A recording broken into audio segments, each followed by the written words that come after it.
Hi, Mom. So I got my ticket home from Europe. I get back on June 6th, but it's a really late flight because that was the cheapest, so it gets in at midnight. But don't worry, I'll get a shuttle from the airport so you don't have to pick me up. Like, really seriously, you don't have to. Okay, so, love you. See you soon. Bye.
Sam?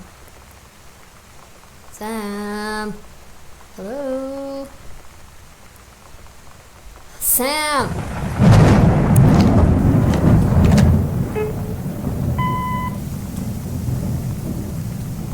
Sam, where are you? Really? I need to talk to you. Please be there.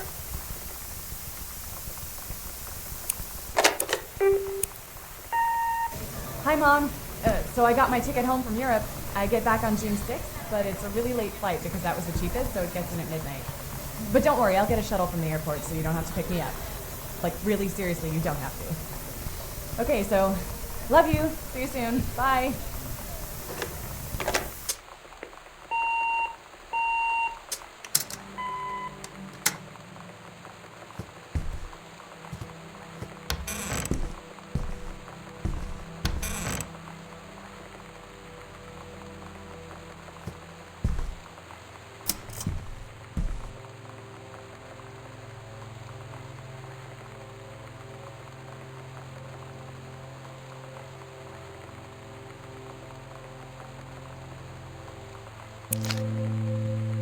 Oh my God.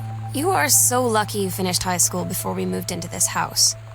So, it's the first day of school, and there I am, introducing myself to the class, and I say that I just moved into the house on Arbor Hill. All of a sudden, every kid in the room turns and just stares like I suddenly transformed into a mutant. I just stood there, wishing pretty hard for a rewind button. Because now maybe nobody knows my name, but they all know who I am. The Psycho House girl. Great.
Somehow I always knew that someday we'd be through. Now that it's happened, I just can't believe it's true. I've done the best I could to keep from feeling blue. Can't get you off my mind. What am I gonna Will do. Will do it. Can do.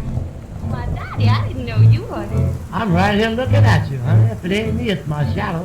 Do you think I sent you far away I ain't been nowhere. from me? I thought you'd stay away from me. Trying to cut But me. hopelessly you got me down. You left your voodoo all around. I left my truck in.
Connie brought her hair dye over today. She said, I need to fix these roots. Think you could help? Dyeing hair is weirdly intimate. I don't know if I've touched someone else's scalp before. It's pretty intimate, right? It felt intimate. We looked in the mirror together after, and I expected her to say something about how it looked crappy or good or whatever. But that's when she said, "You're so beautiful." And she was looking at me. Right in that moment, I wanted to say something, but I waited, and the moment was gone.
We're so cool, yeah, yeah.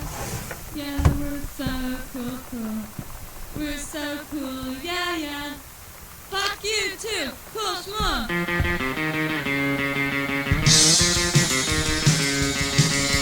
I don't wanna sit around and talk.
Lonnie came over today, but everything was different.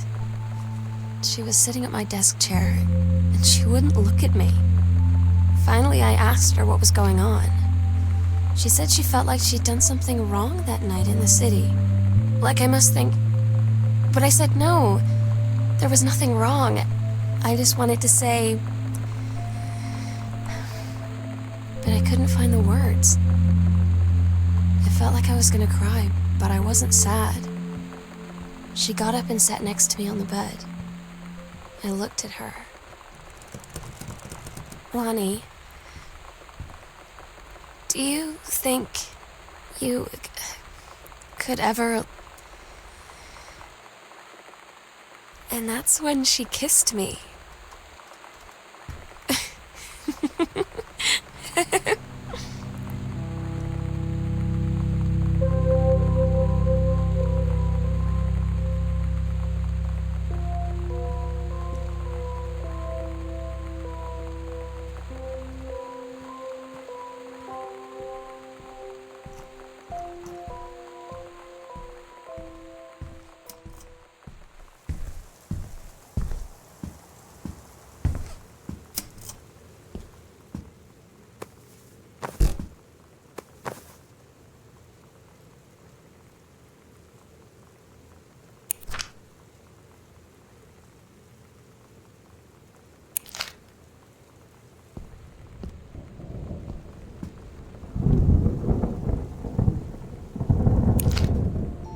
It's different now. I mean, we still hang out all the time like before. But now when no one else is around... Well, you know. So you could say we're dating. But it's secret. Secret dating? I don't know. I mean, I guess that's the real difference. Now when we get off the phone, or go home for the night, or it's just quiet and we're alone, we say I love you.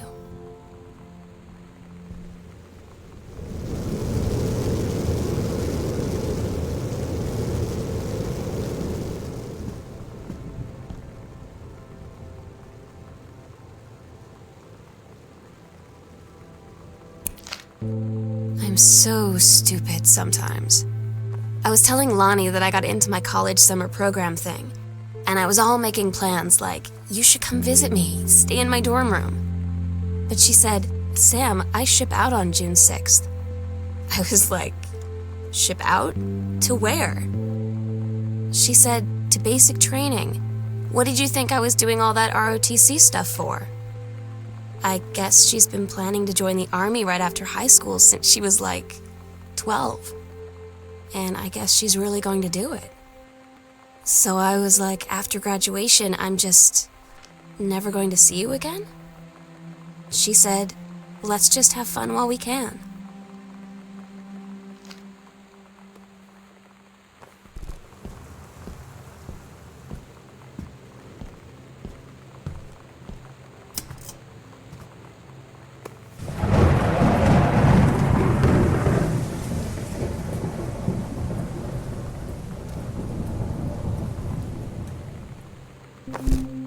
They tell you to stick with the group on field trips, Katie. There's a reason for that. Lonnie and I snuck off on the side paths at Multnomah Falls and got a little lost. Okay, a lot lost. Like, for hours. Right before the bus left, we found a trail and came running down the path, soaked and covered in mud, shouting for the bus not to leave. The school called home. Mom and Dad said, you didn't get into trouble like this before you met that Lonnie girl. But I don't think they know about us. The kids at school, though, I'm really afraid that's a whole other story.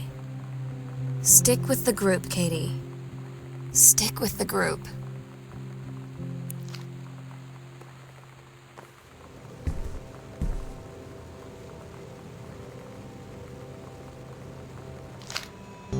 Todd's band lost their singer. Todd said he sucked.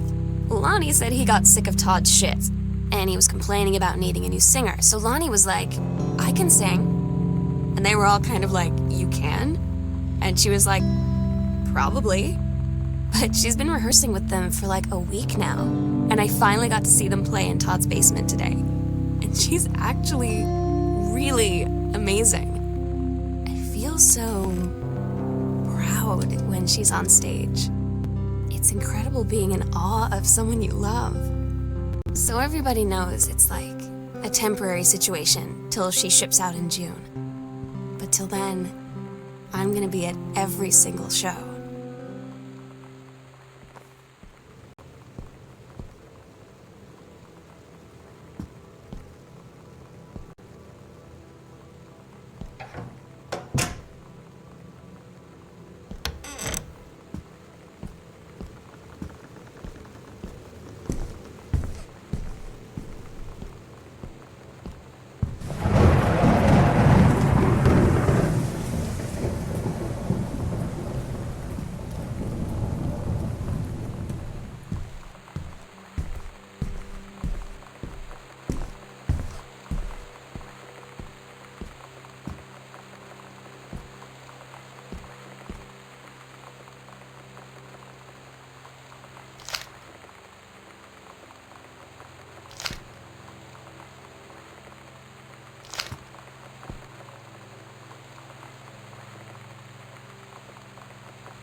I don't get Lonnie sometimes.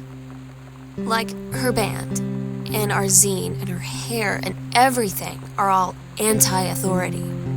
But I watch her in JROTC, and she's doing drills in perfect formation, following orders, no question. And there's all this stuff in the news about don't ask, don't tell. Like, she's going to join the army and then have to lie about who she is. She said they don't need to know what they don't need to know. Like it was no big deal. This from the girl who trashed her locker to, like, defend my honor. I've learned when to stop arguing, though. I don't think Lonnie even gets Lonnie sometimes.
an interesting talk with Mom and Dad tonight. One you were never gonna need to have. I mean, you've known, right? I've known. I've known since, like, She-Ra. Mom and Dad didn't, I guess. But they saw the zine and the stuff on the locker, and they were like, is there something we should know about you and Lonnie? And so here's the thing. I was prepared for them to be mad, or disappointed, or start crying, or something. But they were just in denial. You're too young to know what you want. You and Lonnie are just good friends. You just haven't met the right boy. It's a phase. That's what I didn't see coming. That they wouldn't even respect me enough to believe me. Well, joke's on them, because they're in for one very long phase.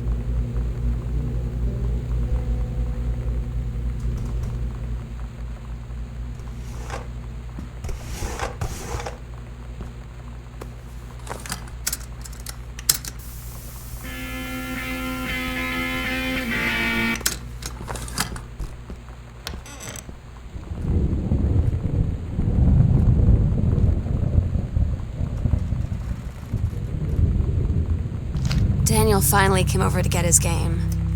I'd been dreading it. But he brought this story with him that I wrote when we were little. I started reading it, and then there I was, crying at the kitchen table. He asked what was wrong, and I was thinking about how we used to be friends, how much I'd taken for granted. But instead, I told him about school and Dad. I asked Lonnie what she had to do to get ready to ship out for basic training. She said, not a lot, really. You're not allowed to bring anything with you. You have no possessions, no contact with the outside world while you're in basic. You just train hard every day, and then you deploy from there. So, they'll just send her away. To who knows where. The other side of the country? The other side of the world? My mind, can't process it. That she's really going to be gone. Just gone.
Lonnie had her going away show with her band tonight.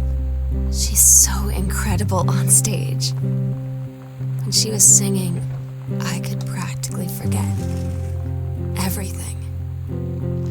That we only had 48 hours left. That I don't know what comes next. That I can't live without her.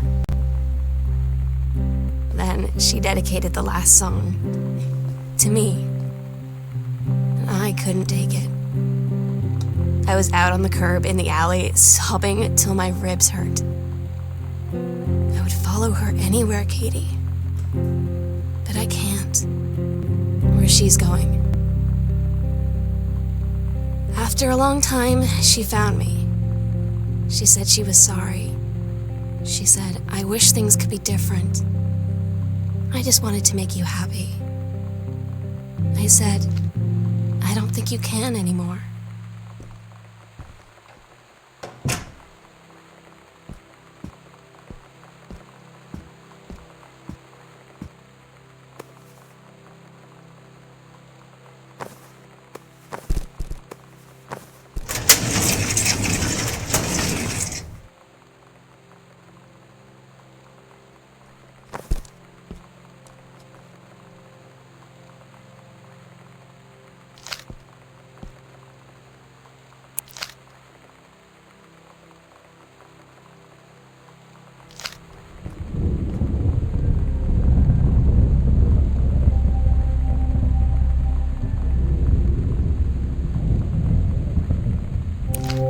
agreed our last night together would be our happiest ever, and we'd forget tomorrow was going to come at all.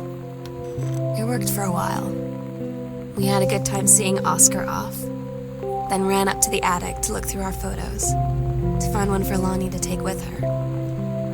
And looking at them, I realized they were all in the past, and there wouldn't be any more. And I didn't know what I was going to do. And I cried, and she held me. She said she knew it was hard, but life would move on. I said I didn't want my life to keep moving without her. That's when she cried too. I was so exhausted. I must have fallen asleep like that, in her arms. In the morning, I woke up, and I was finally alone.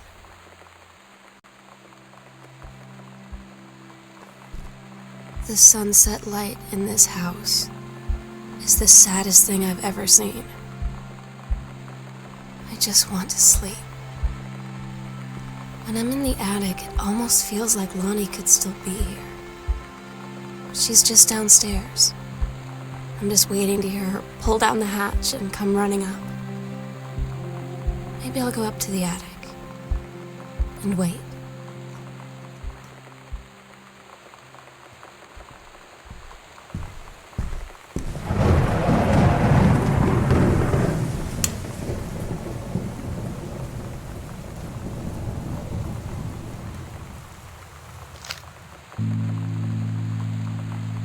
Oh my God. Katie, I fell asleep in the attic, in Lonnie in my old spot, and I missed the first 2 calls. I just barely caught the third one before the machine got it. And it was Lonnie, on a payphone. She'd been on the bus to Basic, and she said she couldn't think of anything but me and us, and that she couldn't go through with it, with the Army and being apart and all of it. And so she got off the bus in Salem. She said, "Sam, I want you to pack up everything you can and get in your car and come find me. And let's just drive until we find somewhere for us." And she asked me if I could do that. And I said yes. Yes.